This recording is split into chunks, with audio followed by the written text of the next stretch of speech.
मेरे गुरु महेश्वर शिव को मेरा प्रणाम है। इस कालखंड के प्रथम शिव के शिष्य और हम सबों के परम आदरणीय वरेण्य गुरु भ्राता साहब श्री के चरणों में मेरा प्रणाम है। शक्ति स्वरूपा माँ नीलमानंद जी के चरणों में मेरा प्रणाम है और सरायकेला जिला के इस हॉल में उपस्थित आप सभी गुरु भाई गुरु बहन के चरणों में मेरा प्रणाम है।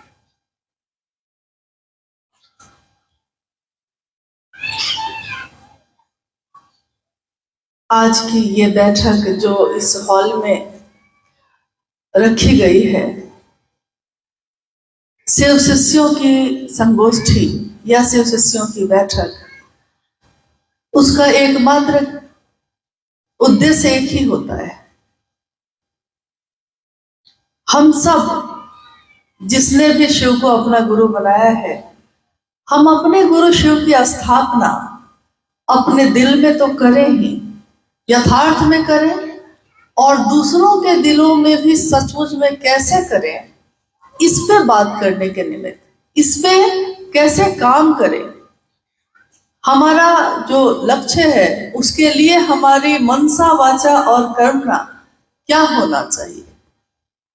क्योंकि यहाँ इस हॉल में उपस्थित सभी गुरु भाई गुरु बहन शिव के शिष्य हैं और किसी ने 1 साल पहले शिव को गुरु बनाया होगा, किसी ने 10 साल पहले बनाया होगा, लेकिन हमारी मंजिल एक ही है, रास्ता भी एक ही है, चलने की गति भी एक ही है, उद्देश्य भी एक ही है। तो जब ये सारी चीजें एक हो जाती हैं तो अब हम सबको चलना है। शिव के गुरु स्वरूप की बात जनमानस में करने जब हम जाते हैं तो लोग हम लोगों से तरह तरह की बातें पूछते हैं। शिव भगवान हैं, उनको गुरु क्यों बनाए? शिव के अनेक रूप धरती पे पूजित हैं, जिसके बारे में कुछ रूप जो उनके ऐसे हैं स्वरूप, उसके बारे में आप जानते भी हैं। झारखंड में ही वैद्यनाथ धाम है, बाबा धाम जिसको हम कहते हैं। शिव के वैद्यनाथ रूप की पूजा होती है, यानी वैद्य मतलब जो प्रकृति से, जंगल से जड़ी बूटी, पत्ती, छाल, यानी शिव की ही प्रकृति में रहने वाले लोगों का इलाज शिव की प्रकृति से ही जो कर दे, वो वैद्य का भी वैद्य कौन है? तो वैद्य राज शिव, उसके रूप में उनकी पूजा होती है। आप चले जाइए उज्जैन, महाकाल, महाकाल एकमात्र शिव को कहा गया, उन्हीं का एक स्वरूप है, लेकिन महाकाल के रूप में उनका ये स्वरूप ये दर्शाता है कि काल भी जिनसे नियंत्रित होता है। हम आप काल से नियंत्रित होते हैं, लेकिन जिस काल के अधीन आकर ईश्वर को भी, भगवान को भी भोगना पड़ता है, अपने शरीर की जो भी क्रियाएं हैं, जो भी स्थिति है, परिस्थिति है, उसको धरती पे अगर अवतार में भी कोई आया है, इंसान के शरीर में आया है, तो उसके ऊपर काल लागू हुआ है। इसके उदाहरण है हमारे आपके बीच। आज जो भी शरीर में आए और आज भगवान के रूप में उनकी पूजा कर रहे हैं आप लोग, हो रही है, लेकिन जब वो अपने जीवन में रहे, इस शरीर में रहे, इस मानव तन में रहे, तो उनका जीवन कैसा रहा? चाहे वो भगवान राम हो, चाहे वो भगवान कृष्ण हो, लेकिन उनके जीवन में एक पल को भी सुख नहीं, एक पल को भी शांति नहीं, सुरक्षा नहीं। यानी काल के अंदर जो आया, शरीर आया, तो शरीर पे ये सारी चीजें लागू होंगी। लेकिन महादेव के लिए कहा गया कि जो काल के भी काल है, काल को भी जिससे डर लगता है, काल के भी जो महानियंत्रक हैं, उनका एक रूप महाकाल का है और महाकाल के रूप में भी उनकी पूजा इस धरती पे होती है। आपने देखा होगा अघोर पंथ के भी बहुत लोग हैं जो अघोरी के रूप में, जैसा जब महाकुंभ होगा या कुंभ लगता है तो आप अखबार में पढ़ते होंगे या समाचार में सुनते होंगे कि अघोरी लोग जा रहे हैं स्नान के लिए, महास्नान के लिए जा रहे हैं। उनके भी एकमात्र आराध्य कौन है? इस रास्ते पे चलने वालों के भी, कपालिकों के भी, जिनके गले में मुंडमाल और हड्डी की माला होती है, उन कपालिकों के गले में जो ये चीजें हैं और जिस पद्धति से वो आगे बढ़ रहे हैं, उनके आराध्य कौन है? उनके आराध्य हैं महाअघोरेश्वर शिव, महाकापालेश्वर शिव। यानी इस धरती पे शिव के अनेक रूपों की पूजा होती आई है। नटराज शिव, नीलकंठ उमा के पति, उमा के पति के रूप में हम लोग अपने घरों में उनकी पूजा करते हैं। गृहस्थों के साकार आदर्श, यानी जो गृहस्थ आश्रम में हम आप रहते हैं, छोटे छोटे परिवार हमारे हैं, बच्चे हैं, माँ बाप हैं, गृहस्थ आश्रम, उसके भी साकार आदर्श कौन है? तो शिव है। गृहस्थों के साकार आदर्श सिर्फ शिव को कहा गया। कोई माता पिता अपनी बेटी को अगर आशीर्वाद देता है तो वो यही कहता है कि उमा महेश्वर की जोड़ी बनी रहे।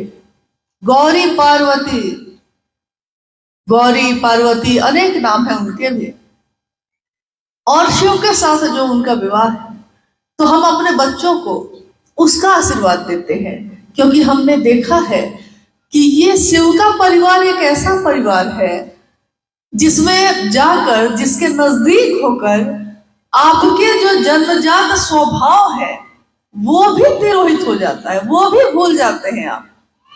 क्योंकि शिव की तस्वीरों में हम देखते हैं, तस्वीरें हम कहते हैं कि हमारा मन समझेगा, लेकिन इस धरती पे जो भी हम देखते हैं या सुनते हैं उसका असर हमारे आपके ऊपर होता ही होता है।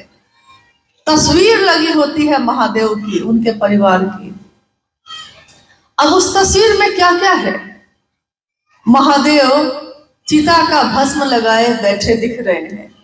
ठीक है, हो सकता है ये भी किसी की कल्पना हो। महादेव को किसने देखा किसने नहीं देखा कोई नहीं जानता। कोई ऐसा नहीं है इस धरती पे जो कह सकता हो कि मैं जानता हूं महादेव को पूरा का पूरा। यह हो ही नहीं सकता, क्योंकि शिव की अवधारणा ऐसी नहीं। शिव का परिवार जिसमें हम देखते हैं कि शिव का वाहन है नंदी, यानी बैल। मां पार्वती, शिव की शक्ति भगवती स्वयं बैठे हैं। शेर उनकी सवारी है। जंगल में जाइए तो शेर बैल को खा जाता है, यानी भोजन है उसका, उसी से उसकी भूख खत्म होगी, इतना जरूरी है उसके लिए। उनके पुत्र बैठे हैं, उनकी सवारी है। गणेश जी की सवारी है चूहा, कार्तिकेय जी की सवारी है मोर। मोर चूहा को खाता है, सांप को खाता है, और सांप चूहा को खाता है। यानी जितने भी लोग आसपास बैठे दिख रहे हैं, इतने घोर शत्रु हैं एक दूसरे के कि सीधे खा ही जाते हैं, बचने का सवाल नहीं है। ऐसा नहीं है कि थोड़ी सी बात कह के छोड़ देते हैं या ठोकर लगा के छोड़ देते हैं, जी ना, पूरा का पूरा खा ही जाते हैं। ऐसा व्यवहार है जगत में, लेकिन शिव के भाव में जब बैठते हैं तो अपना जन्मजात स्वभाव भी भूल जाते हैं। शेर बैल की तरफ नहीं देखता, मोर सांप की तरफ नहीं देखता, सांप चूहे को नहीं देखता। सब कहाँ बैठे हैं? महादेव के भाव में, यानी अपने जन्मजात स्वभाव को भी भूल गए। अपनी भूख को भी भूल गए। शिव भाव के शिखर की तलहटी में ही ये साहब श्री की लिखी हुई पंक्ति है। शिष्यानुभूति, जिस किताब के बारे में अभी मंडल सर और भाई सुमेंद्र जी ने आपको बताया कि एक छोटी सी ऐसी किताब जब 1990 के दशक में साहब श्री ने लिखा था, उस किताब को प्रकाशित किया था। आप जानते हैं कि धरती पे कागज को छपवाने में पैसे लगते हैं।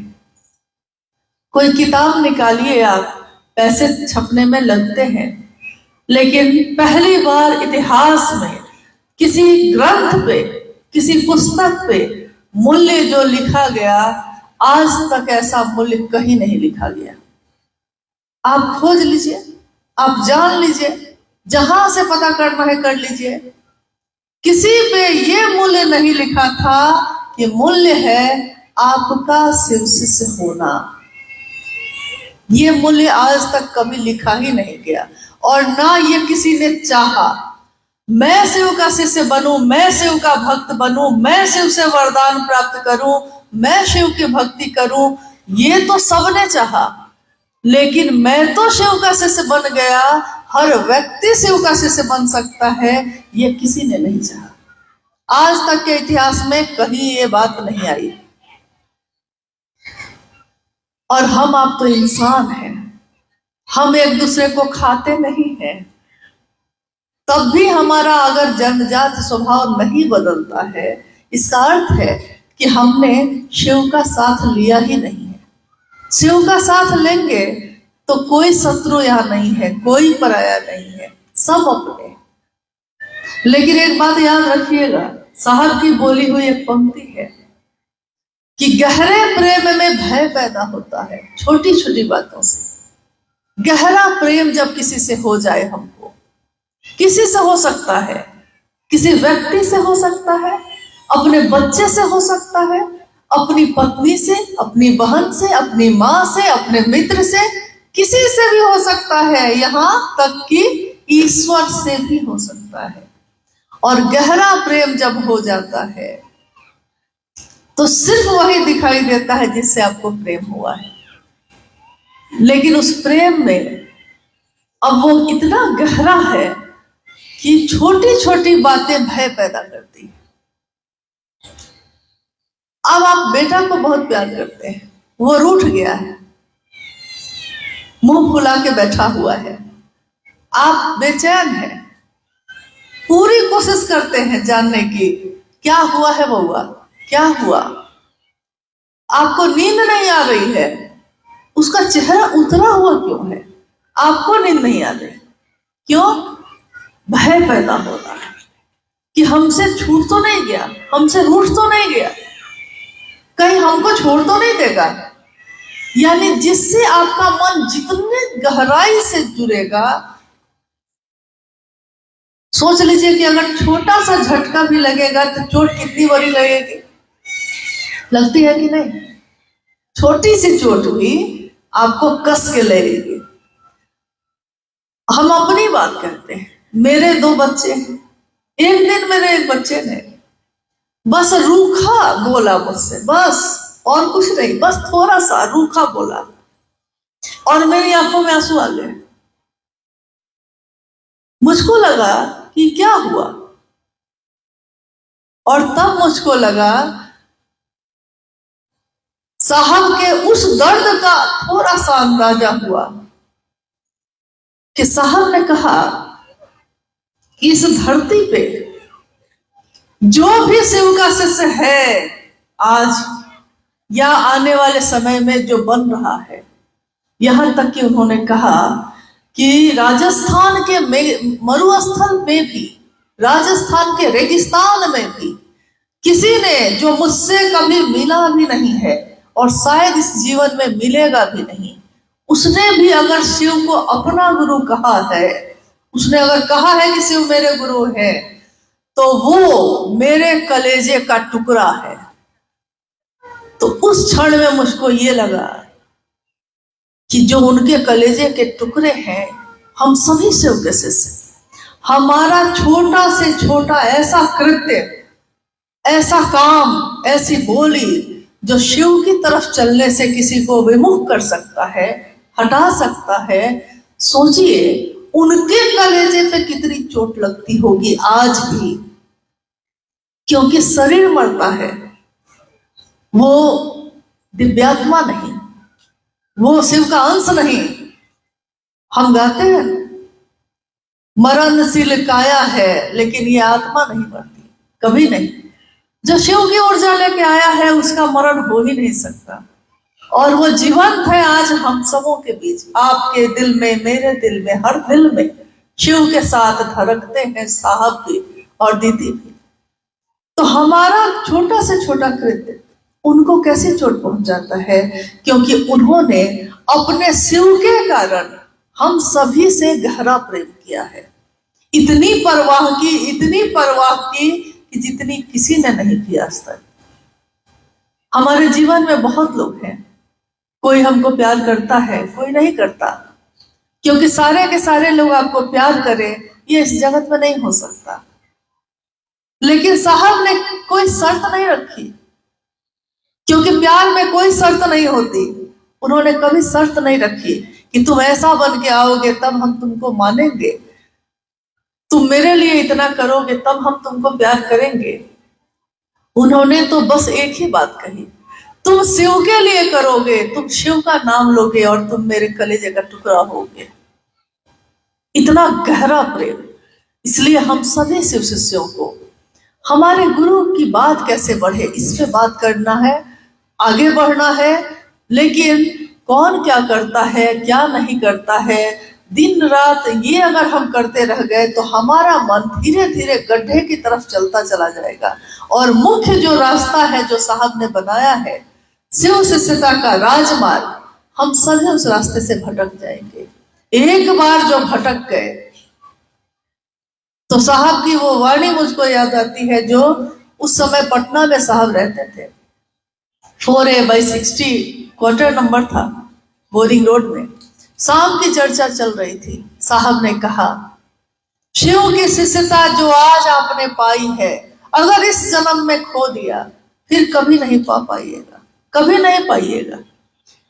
क्योंकि अगर अमूल्य निधि आपने पाई है और आपने अपने ही कृत्य से उसको पानी में डाल दिया, आपको हीरा मिला और आपने कंकड़ समझकर उसको नदी में फेंक दिया, तो पहले इस बात का एहसास तो हो जाए कि हमको मिला क्या,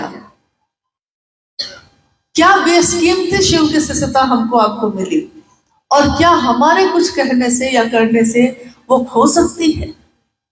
क्योंकि गहरा प्रेम है, ये भय पैदा करेगा, और जितना करेगा उतना हम सावधान होंगे। हम अपने बात से किसी को चोट नहीं पहुंचाएंगे। हम किसी के लिए दो तरह का नहीं कर सकते, क्योंकि साहब दीदी ने नहीं किया, महादेव ने नहीं किया, तो महादेव के लोग कैसे करेंगे। अब हम शिव की अवधारणा की बात करते हैं, जो जगत में है, जिसके बारे में हम लोगों ने अभी बात की कि शिव के अनेक स्वरूप हैं। शिव की अवधारणा पे साहब ने जब भी कहा, उन्होंने कहा कि शिव को जानना, शिव तत्व को जानना ऐसा ही है जैसे एक घटना में 3 अंधे जा रहे थे, जिनकी आंखें नहीं थी, जो आंखों से देख नहीं सकते थे। 3 अंधे, आंखों से अंधे रास्ते पे जा रहे हैं।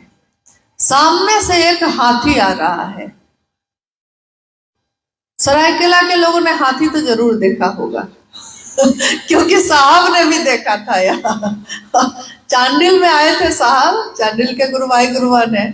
चांडिल में जो गेस्ट हाउस है, उस समय कहीं बाहर हम गए हुए थे, कहीं और गए थे शिव चर्चा में। तो अचानक साहब से वार्तालाप हुई फोन पे, तो उन्होंने कहा कि आप उधर गई हैं, अब मैं चला चांडिल घूमने जा रहा हूँ, गुरु भाई गुरुवानों से मिलूंगा, चला आऊंगा। और वो चले आए चांडिल, और चांडिल में जब गेस्ट हाउस में रुके तो उसकी हालत एकदम खस्ता थी। गेस्ट हाउस की बाथरूम का दरवाजा भी टूटा हुआ, जगह जगह से ये, लेकिन तब भी अब साहब आ गए तो गुरु भाई गुरुवानों ने वहां व्यवस्था की। एक दिन रह के दूसरे दिन लौटे साहब। जब लौटे तो सारी कहानी पता चली। पता चला कि बाथरूम में जाइए तो सांप दिखाई दे रहा है, और सोने जाइए तो सिर्फ हाथी की चिंगार सुनाई दे रही है। तो नींद भी नहीं आई और दूसरे दिन वो लौट गए। तो मैंने उनको कहा, हमको छोड़ के जाइएगा तो यही होगा। देखिए, खैर ये तो प्रेम अधिकार ले आता है और कोई बात नहीं। जब किसी से प्रेम हो तो बच्चे उससे अधिकार से बात करने लगते हैं, जैसा साहब शिव से करते हैं वैसे ही। तो हम बात कर रहे थे अवधारणा पे। साहब ने कहा कि वो 3 अंधे हैं, आंखों से दिखाई नहीं देता उनको, सामने से हाथी आ रहा है, तो जो आंखों से अंधा है वो हाथी के एक के सामने हाथी का पांव आता है, तो वो आंखों से तो अंधा है, अब तो हाथ से छू के बताएगा ना कि कैसा है। तो किसी ने कहा ये हाथी की आवाज है, तो तीनों ने कहा कि हाथी कैसा होता है, हम लोग को आंख तो है नहीं, हम लोग देख नहीं पाए, छू के देखते हैं कैसा है। तो एक ने छुआ किसको, पांव को, हाथी के पांव को पकड़ लिया। दूसरे ने हाथी के सूंड को पकड़ लिया और तीसरे ने हाथी के कान को। तो पहला बोला हाथी कैसा है, खंभे के जैसा है। हाथी कैसा है, खंभा के जैसा है, क्योंकि उसको वही मिला तो खंभा है।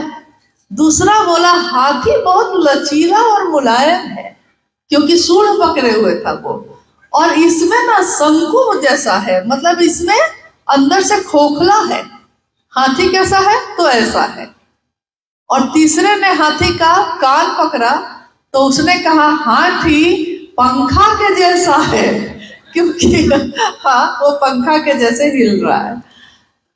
तीनों झूठ नहीं बोल रहे थे, तीनों सच बोल रहे थे, लेकिन पूरा सच नहीं था ये। साहब ने यही कहा कि इस धरती के लोगों ने, दुनिया के लोगों ने शिव को जैसा समझा, शिव उसको वैसे मिले, लेकिन उसने शिव को उतना जाना जितना उसके पकड़ में शिव आए। तो किसी के पकड़ में महाकाल आए, किसी के महामृत्युंजय आए, किसी के महावैद्यनाथ आए, और किसी के पकड़ में जगत गुरु शिव स्वयं आए।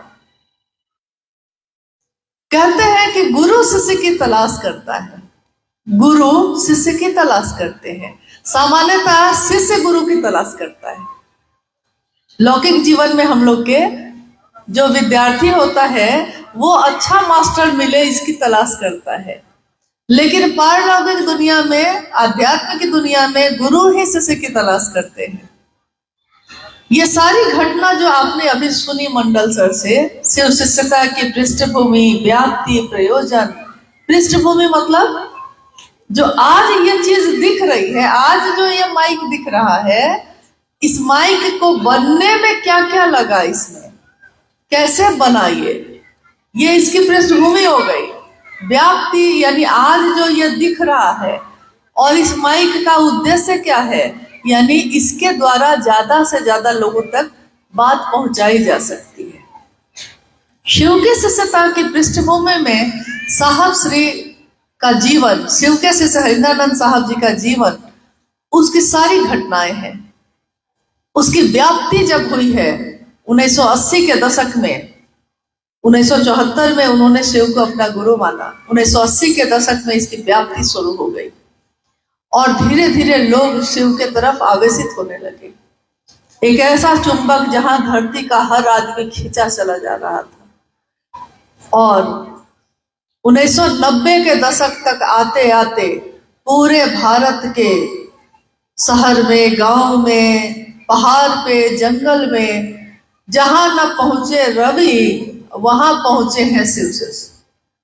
कहावत है कि जहां न पहुंचे रवि वहां पहुंचते हैं कवि, लेकिन यहाँ हम लोग देखते ये है कि जहां आपने सोचा भी नहीं होगा, वहां जब आपको अचानक कोई शिव का शिष्य हाथ में कंगन पहने मिल जाता है, तो आपको लगता है कि अरे गुरु भाई आप शिव के शिष्य हैं। लगता है जैसे कुंभ में खोया हुआ कोई भाई मिल गया हो, ऐसा एहसास होता है महादेव के कारण।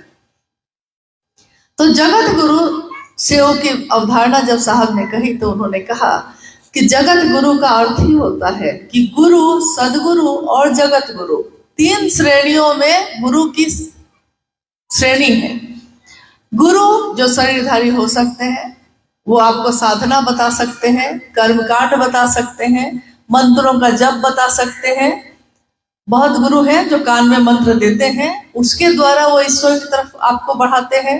कोई साधना के द्वारा, कोई योग के द्वारा, कोई उपासना के द्वारा। आपने सुना कि शुरुआती दिनों में शमशान साधना और कब्रिस्तान साधना, यानी उसके द्वारा मंत्र का जप देकर, कोई मंत्र देकर, यानी गुरु किसी न किसी साधन का प्रयोग करके आपको शिव की तरफ आवेशित करते हैं। सदगुरु श्रेणी में कहा गया कि सदगुरु मात्र अपनी दया से शिव की तरफ आपको आवेशित कर सकते हैं। उनको कोई कर्मकांड करने की जरूरत नहीं।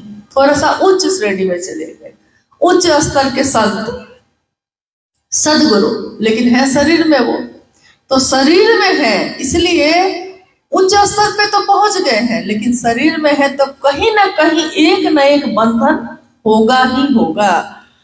तो उस स्तर पे गए हुए गुरुओं की श्रृंखला में हमने देखा है और उदाहरण है ऐसे कि कोई ना कोई एक चीज वो आपके ऊपर लागू करेंगे। या तो आप ब्रह्मचारी बन के आइए, गृहस्थ आश्रम छोड़ के आइए, या आप सूर्योदय में उठिए और जो मैं कहता हूँ सो करिए। कुछ ना कुछ मांसाहार छोड़िए, शाकाहारी बनिए, या कोई बाध्यता इस जाति के, इस धर्म के, कोई ना कोई बाध्यता एक रहेगी। पसंद और नापसंद कुछ ना कुछ उनकी रहेगी, क्योंकि शरीर में रहने के लिए, शरीर इस धरती पे रहे, काम करे, इसके लिए कोई ना कोई एक चीज नहीं रहेगी, तो फिर वो शरीर में वो जीवात्मा रहेगी ही नहीं। यानी एक नियम है, कुछ लोगों को तो अपनी दया से महादेव की तरफ बढ़ा सकते हैं, लेकिन हर व्यक्ति को तो नहीं बढ़ा सकते। कुछ विशेष लोगों को बढ़ा सकते हैं, जो उनके दायरे में आएगा, जो उनकी शर्तों के अधीन आएगा, उसको तो वो बढ़ा सकते हैं, इतनी ताकत है। लेकिन हर जीवात्मा, हर मनुष्य आत्मा, पतन में गिरी हुई जो जीवात्मा है, जो पापी से पापी भी है और जो पुण्य से पुण्य भी है, जो विशिष्ट भी है, जो सामान्य भी है, जो अति सामान्य भी है, जनमानस में इस धरती पे रहने वाला हर व्यक्ति परमात्मा पथ का पथिक हो सकता है। ये आवाहन है साहब श्री हरिदानंद जी का। और उन्होंने जाना कि जगत गुरु शिव जब स्वयं गुरु हैं, तो उनका शिष्य बन के हर व्यक्ति उस रास्ते पे चल सकता है, तो क्यों नहीं चले। उन्होंने कहा कि गुरु शंकर रूपिणम। रूपिणम क्यों? उन्होंने कहा कि महादेव जैसा गुरु होना चाहिए। गुरु कैसा हो? तो शंकर जैसा हो। साहब ने कहा कि जब शंकर, वो शिव स्वयं है, तो उसके जैसा क्यों, उसके जैसी की तलाश क्यों? जब वो खुद मौजूद है, तो हम सभी उससे खुद क्यों नहीं मिल सकते? क्योंकि हम सोचते हैं कि महादेव बहुत दूर है, महादेव तो भगवान है, हम उससे कैसे जुड़ेंगे, हमको आता ही क्या है। उन्होंने समझाया कि मनुष्य के सहज प्रेम से परमात्मा लभ्य है। मनुष्य के सहज प्रेम से कोई विशेष कर्मकांड की जरूरत नहीं है। आपके मन का भाव, आपके मन का जो सहज प्रेम है, आप उसी से महादेव से जुड़ सकते हैं। और उस सहज प्रेम से जुड़ने के लिए उन्होंने इन 3 सूत्रों का निरूपण किया, जिसके बारे में आप सुन रहे हैं। अगर महादेव के तरफ मेरा मन आवेशित नहीं है, मान लीजिए, जरूरी तो नहीं है कि महादेव से हमको प्रेम पैदा हो जाए। जगत के लिए प्रेम है, अपने बच्चों के लिए है, अपनी खेती के लिए है, अपने जायदाद के लिए है, अपने पैसे के लिए है, लेकिन महादेव से प्रेम पैदा हो जाए, ये सामान्य नहीं है, ये असाधारण बात है। ये बड़े बड़े तपस्वी नहीं कर सके, तो ये कैसे होगा? साहब श्री ने बहुत ही सरल ढंग से इन 3 सूत्रों में उन चीजों का समावेश किया जिससे मेरा मन जगत में रहते हुए, अपने गृहस्थ आश्रम को संभालते हुए खेती करते हुए, व्यापार करते हुए, नौकरी करते हुए, जीते मरते हुए, और उस स्थिति में भी शिव का हो सकता है, शिव से जुड़ सकता है। हम कहेंगे कि तीनों सूत्र में बड़ा साधारण तो बात है, कोई खास बात तो है नहीं। जब हम सुनते हैं 3 सूत्र मतलब, तो हम कहते हैं कि बस दया मांगनी है, चर्चा करना है और नमन करना है, बस 3 ही चीज तो करनी है। तो जिसको हम कहते हैं कि वो भी समझता है कि अच्छा दया, चर्चा, नमन, बस ना, और कुछ नहीं ना, बस तो ऐसे कहता है जैसे उसको लगता है कि ये तो हम कर ही लेंगे। लेकिन जब वो करने लगता है तब उसको लगता है कि ये इतना आसान नहीं है। महादेव की दया के आश्रय में चले जाना आसान है ये, क्योंकि जब तक हमारी एक उंगली भी काम करती रहती है हम दूसरे का सहारा नहीं लेते हैं। वास्तविकता यही है। भले हम बोली में बोलते हैं, लेकिन अगर एक पैर भी मेरा काम करता रहेगा, दूसरा सहारा देने आएगा, हम उसका सहारा नहीं लेते हैं। अगर थोड़ा भी मेरा दिमाग काम करता रहे तो हम दूसरे के सहारे नहीं होते हैं। तिनके का सहारा भी जिस दिन खत्म हो जाता है तब सचमुच में मन मेरा शिव की दया के आश्रय में जाता है। जैसा आपने घटना सुनी अभी, अब आप कितने ध्यान से सुन रहे थे ये तो मुझको नहीं मालूम, क्योंकि कोई अच्छी से अच्छी बात भी कही जाए और आपका मन अगर यहाँ नहीं हो, देखिए मन का क्या खेला है, सब मन और भाव का ही खेला है। मन यहाँ नहीं हो, शरीर से आप यहीं बैठे हैं, लेकिन मन अगर आपका यहाँ नहीं है तो आपके मन में वो बात जाएगी ही नहीं, आपने सुना ही नहीं। ऐसा होता है कितनी बार, कोई आपसे सामने बैठ के बात कर रहा है और थोड़ी देर बाद आप कहते हैं कि क्या कह रहे थे आप, मेरा ध्यान कहीं और चला गया था। एकदम सामने बैठा है वो, यानी ध्यान कहीं और चला गया, तो आपने क्या कहा उसने नहीं सुना।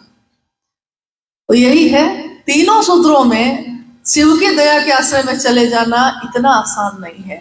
लेकिन अगर बार बार बार बार इसी बात को हम कहते रहे तो कहते हैं कि झूठ भी कहते कहते एक दिन साच बन जाता है, सच बन जाता है। शायद महादेव की ऐसी दया हो जाए, एक बार उनकी दया मिल गई तो कितने जन्म, कितने लोग कहते हैं भोग और मोक्ष, उसके तो अभिन्न रूप से दाता है वो शिव। कितने जन्म में तर जाए, दया तो उनकी हो जाए, उनके लिए उनको चाहे ये तो हो जाए। महादेव की बात करते हैं हम लोग, कितने लोग कितनी बात करते हैं। जैसा अभी आप लोग को लगेगा, लेकिन ये गुरु का मंच है, चाहे वो चादर बिछी हो, चाहे वो मंच बना हो, हम उसको गुरु का मंच ही कहते हैं। नहीं, हम साप्ताहिक चर्चा में भी बैठते हैं तो हम लोग सामने एक चादर बिछा देते हैं और कहते हैं कि गुरु का मंच है ये, क्योंकि ये मंच आपने अपने मन में बनाया, ये मेरे गुरु का स्थान है।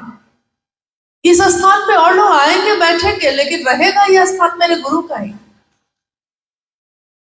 तो जब हम इस मंच से प्रणाम करते हैं तो हम सभी की जिम्मेदारी है कि हम इस मंच से अपने गुरु महादेव को प्रणाम करें, और जिसने ये रास्ता बताया, जिसने ये पता बताया, साहब श्री और मां नीलम जी को प्रणाम करें। हम में से चाहे कोई आए जाए, लेकिन इस मंच पे व्यक्ति की स्थापना या व्यक्ति को संबोधित करके प्रणाम करना ठीक नहीं है, क्योंकि एक बार अगर ये शुरू हो गया तो फिर ये बढ़ता चला जाएगा और आप इसको रोक नहीं पाइएगा। इसलिए मेरा निवेदन है, अपने घर में अपनों से अपनी बात हो रही है तो हमारे अंदर अगर कुछ भी इधर से उधर हो रहा है तो हम लोग को उसी समय रोक देना चाहिए। तो मेरा निवेदन है कि आगे से कभी ऐसा हम लोग ना करें कि हाँ भैया आए हैं तो प्रोफेसर साहब आए हैं तो उनको भी प्रणाम, बरखा दी आई है उनको भी प्रणाम। हम सभी शिव के शिष्य हैं, आप एक बार में कह सकते हैं महादेव को प्रणाम, साहब दीदी को प्रणाम और सभी गुरु भाई गुरु बहनों को प्रणाम, क्योंकि हम भी वही हैं। जैसे ही आप किसी को विशेष बनाइएगा, महिमा मंडित करिएगा, तो वो सामान्य लोगों के साथ महादेव का काम नहीं कर सकेगा और इसमें मेरा ही पतन होगा। आप मेरा भला नहीं करेंगे, आप मेरे लिए बहुत बुरा कर दीजिएगा। साहब दीदी का साथ लेना है, चलना है, काम करना है हम लोगों को, और एक एक घर में शिव सृष्टा का दिया जले, ऐसा करना है। सरायकेला जिला और टाटा जिला, जमशेदपुर जिला, दोनों एक दूसरे से जुड़ा हुआ जिला है। हमेशा इस जिले के लोग एक दूसरे के यहाँ जाते आते रहे हैं, आज भी ये सिलसिला कायम है। महादेव की दया रहे कि हमेशा ऐसा ही रहे, एक ऐसा सुंदर परिवार जिसमें लोग एक दूसरे से मिलते जुलते रहे, अपने महादेव का काम बढ़ाए। एक निवेदन और है कि आपके जिले में कम से कम इतना तो हो गया है कि लोग शिव के गुरु स्वरूप के बारे में जान गए हैं, लेकिन बहुत ऐसे राज्य हैं, बहुत ऐसे जिले हैं जहां अभी तक शिव का संदेश नहीं पहुंचा है। अभी भाई विमल जी जब आप आए थे, बात कर रहे थे, उन्होंने एक जगह का नाम लिया, शायद आपने सुना कि नहीं, विशाखापत्तनम। विशाखापत्तनम आंध्र प्रदेश में एक शहर है। आंध्र प्रदेश जो राज्य है, झारखंड राज्य में जैसे हम लोग सरायकेला में है वैसे ही, और महत्वपूर्ण शहर है। बहुत वर्षों से कुछ गुरुवाहनों ने, कुछ लोगों जो गुरुवाहन है सिर्फ वहां, उन लोगों ने शिव की शिष्यता का दिया जला के रखा है, लेकिन उनको मदद की जरूरत है, क्योंकि उनके यहाँ ऐसे लोग नहीं कोई जा रहे हैं जो उनके साथ मिलकर महादेव का काम बढ़ाने में उनकी मदद करें। साहब ने कहा हमेशा कि कील ठोका हुआ है उसी को ठोकने आप बार बार जाते हैं। जहां शिव शिष्टता बढ़ चुकी है वहां बार बार जाने की बहुत जरूरत नहीं है। अगर वहां लोग खड़े हो गए हैं तो उन्हीं को मजबूत करिए, आगे बढ़िए, वो लोग आगे बढ़े, वो लोग दूसरों को मजबूत करें, दूसरे भी आगे बढ़े। और आप जो अब ये काम कर चुके हैं, अब आप दूसरी नई जगह पे जाइए, वहां जहां जरूरत है आपकी। जो शिव के नाव पे बैठ गए वो तो भवसागर पार कर ही जाएंगे, लेकिन उनका क्या जो अभी भी तट पे खड़े हैं और इंतजार कर रहे हैं कि कोई आएगा और मेरे, क्या ये बोलते हैं सुमंदर जी, कोई आएगा मेरा सोया भाग्य जगाएगा। कौन? हाँ, कोई आएगा मेरे गांव में और ऐसा होगा। निवेदन है मेरा एक, क्योंकि अब हम लोग थोड़ा सा, हमको लगता है ऐसा, अब आपको क्या लगता है कि अब हम लोग पहले क्लास में नहीं रहे, कुछ क्लास तो ऊपर आ ही गए होंगे महादेव की दया से, साहब दीदी की दया से। तो अपने जिला के काम को तो हम लोग संभाले ही, और हम लोग उस जगह को भी संभालें। ये लोग जा रहे हैं, आपके जिला के कुछ लोग जाते रहे हैं, विमल जी, सुषमा जी जाते रहे हैं। मेरा निवेदन है कि आप में से कुछ और लोग भी इस काम को अगर कर सकते हैं तो जो मदद हम लोग की भी हो सकेगी हम लोग करेंगे, ताकि उस जगह पे महादेव का दिया जले, महादेव का झंडा बुलंद हो, उन लोगों को मदद मिले। अगर आप में से कोई जा सके, आपस में टीम बना के, ग्रुप बना के, हर जगह के लोग नई नई जगहों पे जाते हैं, क्योंकि गुरु का काम यह है कि हम उसके दिल में जलाएं जिसके दिल में नहीं जला है। जिसके दिल में जला है वो अपने दिया में तेल डाल लेगा, लेकिन वो नहीं जो जुड़ा ही नहीं है। तो ये एक आग्रह है, ये एक निवेदन है, इस पे आप लोग गौर करिएगा। और हम लोग इसकी उम्मीद करते हैं कि शायद कुछ महीने में हम लोग ये देखें कि आपका जिला सरायकेला और टाटा जिला मिलके उस जगह पे इतना काम कर ले कि हम लोग ये कार्यक्रम वहां करें, तब हम शिव शिष्यों का, गुरु का काम होगा।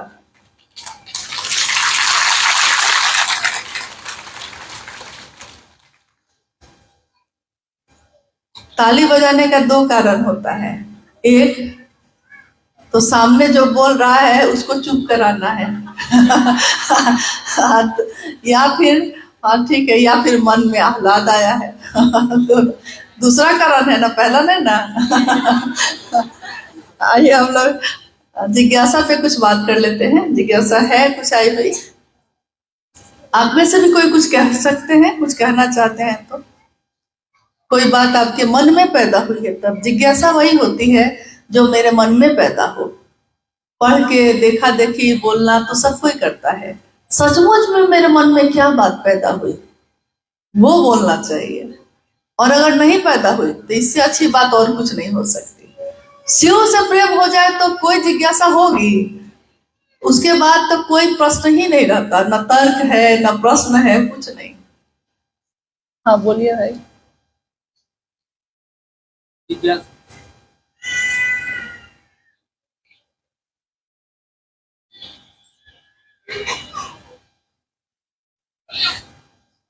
समय थोड़ा ज्यादा हुआ है, तो जैसा मंडल सर ने कहा कि भूख लग गई होगी आप लोगों को, तो हम लोग को भी लगी है, लेकिन बहुत मुश्किल से एक बैठक का आयोजन हो पाता है और इसमें काफी मेहनत आप लोगों की लगती है। तो इसके लिए अगर आधा घंटा आगे बढ़ रहा है तो कोई दिक्कत तो नहीं है। हाँ, जिज्ञासा है, अध्यात्म क्या है, इसके संदर्भ में कृपया बताया जाए।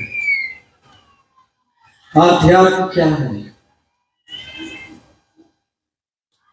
अध्यात्म क्या है, जैसे हम लोग सुनते हैं ना अपने यहाँ कि धर्म, बहुत तरह के धर्म, कोई कहता है हिंदू एक धर्म है, मुस्लिम एक धर्म है, सिख एक धर्म है, लेकिन जैसे ही हम कहते हैं अध्यात्म, तो अध्यात्म का अर्थ ही होता है कि ये अब जाति और धर्म की बात नहीं हो रही है।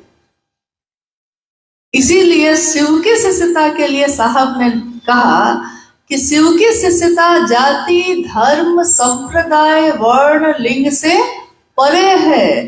यानी ये सारी चीजों से ऊपर जाकर कोई चीज अगर आपको मिली है तो वो है शिव की शिष्यता, यानी आध्यात्म की दुनिया में आपने कदम रखा है।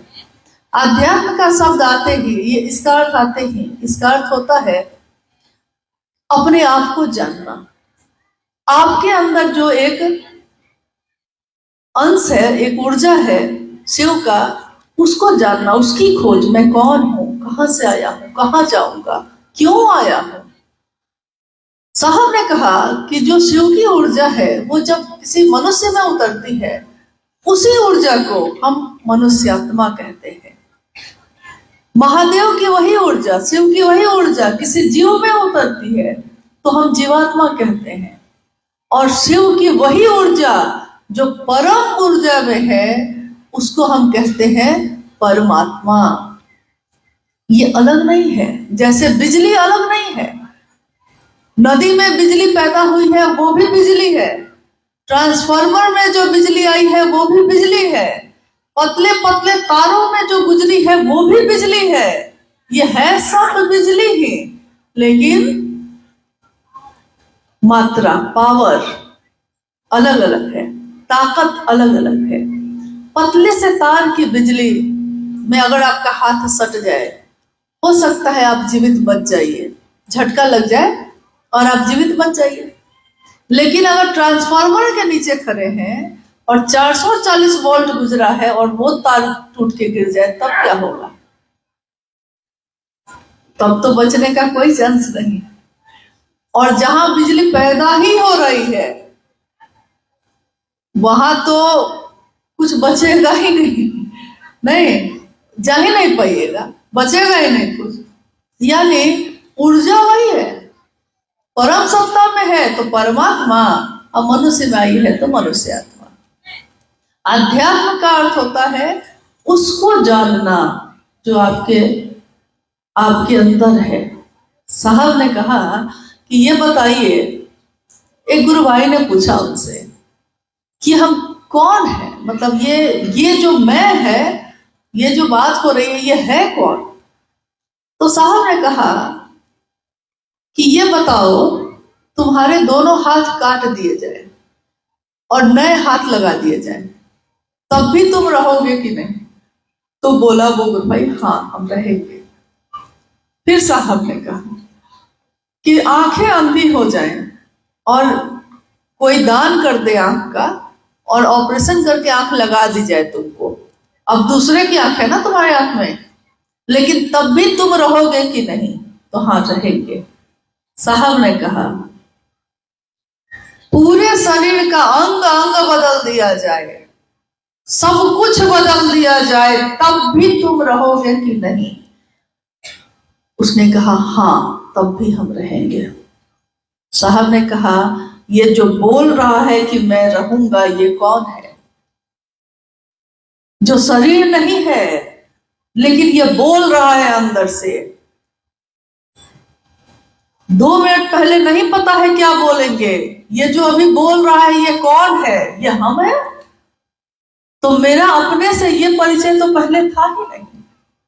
आपका आप अपने से ये परिचय था। आप जब जाते हैं लोगों से बात करने, लोग तरह तरह की जिज्ञासा करते हैं और आपके मुंह से उत्तर निकलने लगता है। आपने कोई किताब नहीं पढ़ी, आपने कोई शास्त्र ग्रंथ नहीं पढ़ा है, आपको इसका उत्तर नहीं पता था, लेकिन उसने पूछा है तो आप उत्तर दे देते हैं और सामने वाला संतुष्ट हो जाता है और महादेव को गुरु मान लेता है। ये जो वो संतुष्ट हुआ और ये जो आपके मुंह से निकला, ये कौन बोल रहा है? ये आप है या आपका वो मन है जो शिव से अब जुड़ा हुआ है? अब ताकत आपकी हमारी काम नहीं कर रही है। अब ताकत किसकी काम कर रही है? जिससे आपने अपना, एक आम भाषा है, साहब हमेशा इसका प्रयोग किए, टेकुआ। हाँ, अगर बिजली का सप्लाई नहीं मिल रहा है तो टेकुआ देखे हो, बिजली का तार का, घर में अंधेरा छाया है, टेकुआ फंसाओ महादेव से, मतलब तार उसमें जोड़ दो तो बिजली आ जाएगी, रोशनी हो जाएगी। तो उन्होंने कहा कि अब आपकी ताकत नहीं काम कर रही है, अब उसकी कर रही है जिससे आपका मन जुड़ा है। आओ चले शिव की ओर एक पुस्तक है, आप में से जरूर बहुत लोगों ने पढ़ा होगा इसको या सुना होगा। आप में से कितने लोगों ने पढ़ा है इसको?